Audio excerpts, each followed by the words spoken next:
வாங்க சிக்கன் பிரியாணி செய்யலாம். பிரியாணிக்கு தேவையான ஸ்பைசஸ்லாம் சேர்த்துக்கலாம்.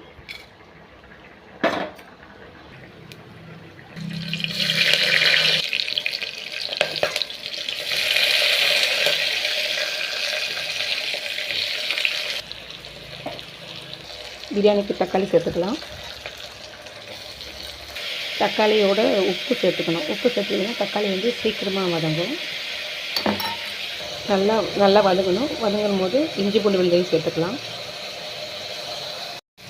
நல்லா வதங்கிடுச்சு. இப்போ சிக்கன் இதோட ஆட் பண்ணிக்கிட்டு அதுக்குரிய மசாலாவும் சேர்த்துக்கலாம்.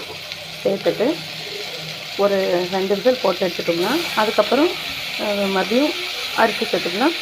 ஈஸியான பிரியாணி தயார். மசாலா சேர்த்துக்கலாம். தேவையான உப்பு, 1/2 டம்ளர் தண்ணி சேர்த்தியாச்சு. இப்போ 2 விசில் விட்டுட்டு அதுக்கப்புறம் நம்ம அரிசி சேர்க்க போகிறோம். சரிங்களா?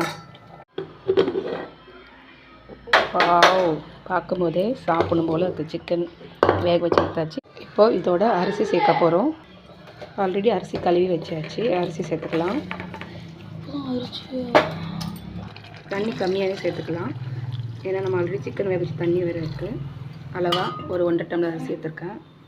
அப்புறம் புதினா, கொத்தமல்லி, இதோட லெமன் சாறு சேர்த்துக்கலாம். அப்புறம் பார்க்கும்போதே எப்படி இருக்குது பார்த்தீங்களா? இப்போ சாப்பிட வேண்டியது தான். இந்த நல்லா பீஸ்லாம் வெந்திருக்கு. இங்கே பாருங்கள்.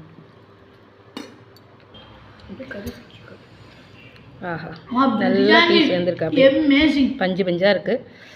அழகாக சூப்பராக இருக்குது. டேஸ்ட் வைஸும் நல்லாயிருக்கு.